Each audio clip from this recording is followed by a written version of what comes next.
Entretien du marquis, Donald Trump, Zemmour. Zemmour est-il un Donald Trump à la française? La question peut paraître saugrenue. Et pourtant, dans la presse mainstream, la comparaison, elle est courante et après ce magnifique meeting de Villepinte, voilà ce que j'entends sur BFM de Éric Zemmour est un Donald Trump. Alors dans la bouche de la presse mainstream, c'est tout sauf un compliment. Parce que Donald Trump, pour eux, c'est un histrion, c'est un type d'extrême droite, c'est un populiste, il a même été qualifié de clown pendant la campagne électorale de 2016 et de 2020. Le résultat, c'est que la population française qui voit Donald Trump à travers le filtre de la presse mainstream a l'impression que Donald Trump c'est un loser, c'est une sorte de fou furieux, parce qu'aussi le mot fou avait été employé. La réalité est bien différente. Le bilan de Donald Trump est plutôt satisfaisant après 2020. Pensez qu'il a donné du pouvoir d'achat aux classes populaires, c'est pour cette raison d'ailleurs que les Afro-Américains et les Latinos ont voté pour lui. Qu'il a fait en sorte de finir toute une série de conflits, il a ramené les GI à la maison, il a essayé de valoriser les entreprises américaines contre les entreprises d'Indochine. Voilà, donc un bilan économique, social, plutôt bon pour Donald Trump. Donald Trump est tombé sur cette histoire de Covid. Alors je ne vais pas traiter cela aujourd'hui, hein, je le fais suffisamment, mais on voit bien qu'il y a eu manipulation. Alors, quand on compare Donald Trump à Éric Zemmour, c'est peut-être pas si bête que cela en fait. Non, c'est pas si bête que cela. Et je vais essayer de vous le montrer. D'abord, la première analogie qui existe entre Donald Trump et Éric Zemmour, c'est que tous les deux sont en quelque sorte le pur produit de leur culture. Donald Trump, c'est véritablement la réussite à l'américaine. C'est le milliardaire qui a investi dans l'immobilier. Alors, c'était peut-être pas le personnage que je préférais, mais en tout cas la facette de Donald Trump que je préfère. Hein. Quand il faisait de la télé-réalité, il se présentait en winner, il faisait la une des médias avec ses différentes femmes. Bon, c'est un peu cette Amérique triomphante à la Reagan, mais il n'en reste pas moins que l'Américain moyen s'est reconnu en Donald Trump. Parce que ça fait partie de leur culture, hein, cette façon de se présenter, de se montrer. Et notre Éric Zemmour, eh bien Éric Zemmour, c'est le pur produit de la culture française. Mais pas n'importe laquelle, de l'excellence, ce qu'il y a de mieux, notre culture académique. Éric Zemmour, c'est le défenseur de notre histoire, de notre littérature, de notre culture. C'est un journaliste de talent, ça, on n'a pas besoin de le démontrer. C'est un bon écrivain, c'est un penseur, il s'intéresse à l'histoire. Bref, il est, en quelque sorte, ce qu'il y a de meilleur dans notre culture et notre civilisation. Et en tant qu'homme politique, il se place aussi dans la filiation d'un général de Gaulle, qui écrit de manière remarquable, hein, j'invite toujours les gens à lire ses mémoires, mais aussi d'un Pompidou, qu'il a cité d'ailleurs à Villepinte, qui était un agrégé de grammaire, si je me rappelle bien. Voilà, Georges Pompidou. Pur produit de notre culture, Éric Zemmour, c'est peut-être aussi pour ça que les gens s'identifient à lui, plus qu'un Emmanuel Macron qui est un banquier de chez Rothschild en fait. C'est pas très français ça. Par contre, de discuter de Napoléon jusqu'à 4 h du matin, ça c'est très français. Et on sent en Donald Trump ou en Éric Zemmour un même point commun, une même analogie. Ce sont des gens qui disent les choses telles qu'elles sont. Ce que les Américains ont apprécié dans Donald Trump, c'est qu'il n'était pas politiquement correct. Il disait des choses. Il disait la réalité.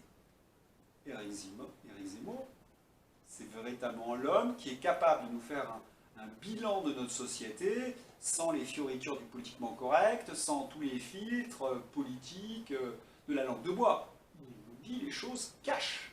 Et c'est ce que nous apprécions. Et nous nous disons, comme avec Donald Trump, c'est un gars sincère qui va faire ce qu'il dit. Et c'est peut-être d'ailleurs la chose qui m'a le plus étonné chez Donald Trump. Moi, je n'avais pas confiance en ce gars-là. Mais il a fait ce qu'il a dit. Chapeau, respect.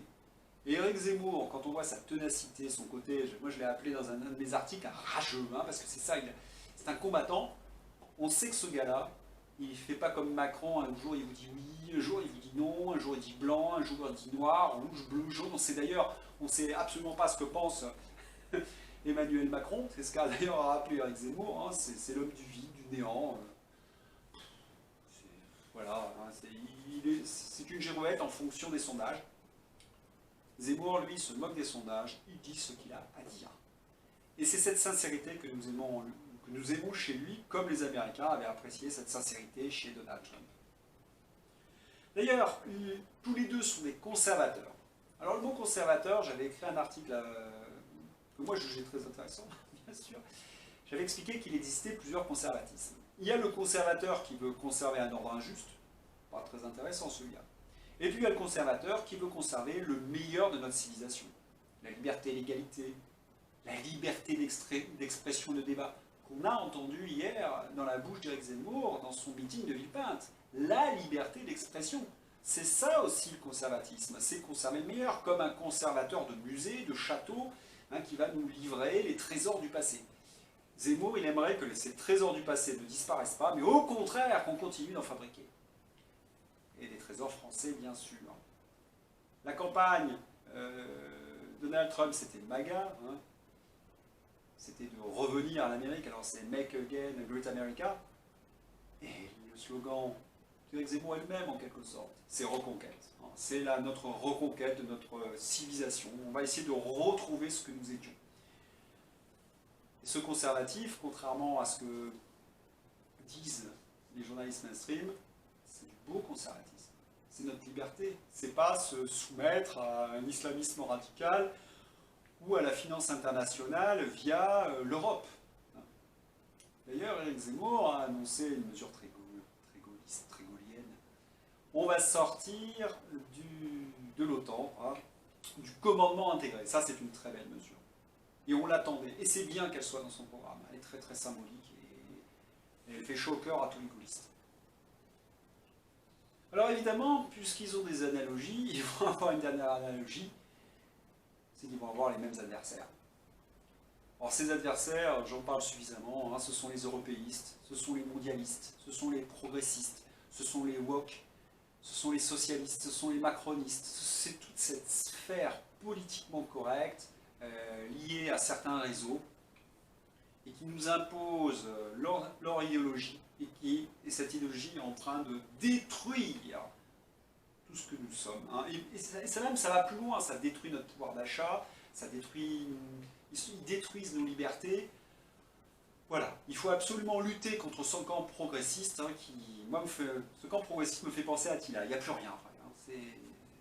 Voilà, il y avait une belle image d'ailleurs dans le clip d'Éric Zemmour, on voyait une sorte de banlieue abandonnée, désespérée. Ben voilà, ça c'est l'image du progressisme américain et c'est l'image du progressisme français.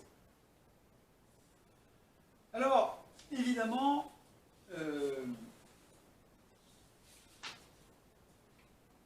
cette presse mainstream va essayer d'attaquer Zemmour comme elle a attaqué Donald Trump. Tous les coups vont être permis. En regardant la manchette du Monde, j'ai remarqué qu'ils avaient titré sur la haine. Le polémiste d'extrême droite, la haine. Bon, ils reprennent leurs éléments de langage habituels pour décrédibiliser Éric Zemmour. Or, Éric Zemmour a dit quelque chose de très important. Nous n'avons pas la haine. Ben non. Non, on veut juste de la justice. Ce qui est quand même, c'est une chose quand même très très différente. Or, cette presse mainstream, puisqu'elle ne veut pas discuter avec Éric Zemmour, vous les voyez discuter avec Éric Zemmour? Quand ils ont essayé sur CNews, ils ont pris des claques. Donc ils ne vont pas essayer de discuter. Ils vont essayer d'interdire. Or hier, à Villepinte, il s'est passé quelque chose que j'ai trouvé assez symptomatique de leur façon de faire. Je vous ai parlé dans une précédente vidéo qu'il faut détourner le regard de l'essentiel, du téléspectateur. Hier, l'essentiel, c'était le programme d'Éric Zemmour. C'était un immense succès. C'était un moment de ferveur populaire. Hein, moi, j'habite bien loin de Villepinte. Devant mon ordinateur, en regardant la vidéo sur YouTube, j'ai été très très ému. Il y avait vraiment quelque chose. Quelles sont les images que vous allez avoir dans les médias? Vous allez avoir des images de violence, SOS Racisme, les gars d'SOS Racisme qui se tape contre le service d'ordre, et puis vous allez avoir l'image de l'agression d'Éric Zemmour. Eh bien, on comprend que SOS Racisme ou le type qui a agressé Éric Zemmour ont pour but, mais vraiment pour but, de fonction, de faire ces images qui vont détourner le regard du téléspectateur de l'essentiel, c'est-à-dire du programme et de la ferveur populaire du meeting de Villepinte. Alors il faudra être très attentif à cela hein, et faire en sorte à chaque fois de rechecker et montrer que ce sont vraiment d'horribles individus. D'autant que cette presse, aujourd'hui on le sait, n'hésite plus à mentir, à faire de la propagande. Le Monde a quand même titré, il y a 2 jours, 80% de non-vaccinés occupent les lits de réanimation à l'hôpital. C'est une énorme fake news. Le chiffre officiel serait de 43%. Mais nous avons suffisamment de témoignages pour savoir que le nombre de vaccinés à l'hôpital en réanimation est plus proche de 80%. Donc ils mentent. Eh bien, à force de mentir, c'est un peu comme la fable de Pierre et le loup, les gens n'ont plus confiance en eux, et comme l'a dit Éric Zemmour, ça peut même être un avantage pour lui. Parce que ils apparaissent comme des affreux, et quand votre adversaire apparaît comme un affreux, comme Donald Trump en 2016, vous apparaissez comme un sauveur. Vous avez cette évidence qui se met en place. D'autant plus qu'ils essaient absolument de présenter Éric Zemmour comme un agresseur. Or, la réalité, nous la connaissons. Il est agressé systématiquement. On va chercher dans ses livres, on va fouiller sa vie privée, on va essayer de créer, comme je l'ai dit il y a un instant, des incidents pour avoir des images et pour le présenter comme un perturbateur, hein, un semeur de troubles, alors que ce sont eux les perturbateurs, les semeurs de troubles. C'est cette chose-là hein, qui nous montre que nos adversaires n'auront peur de rien. Ils vont mentir, ils vont faire de la propagande, ils vont agresser 24 heures sur 24, et je pense qu'il faudra tenir ferme sur nos valeurs, ne pas tomber dans les provocations. Et comme l'a dit Éric Zemmour, nous n'avons pas la haine. Et pour d'autant plus, moi j'ai eu l'impression qu'il s'est passé quelque chose hier, et que nous sommes vraiment majoritaires. Voilà, alors Éric Zemmour à Donald Trump, eh bien on lui souhaite en fait qu'il refasse le coup de Donald Trump en 2016, qu'il y ait une grande ferveur populaire derrière lui, et qu'il nous sorte de cette horrible culture progressiste, woke, fascisante, parce que ce sont des fascistes et des totalitaires, et que l'on retrouve notre France qu'on aime, hein, cette France de la liberté, de l'égalité, de la fraternité. Voilà, à plus tard.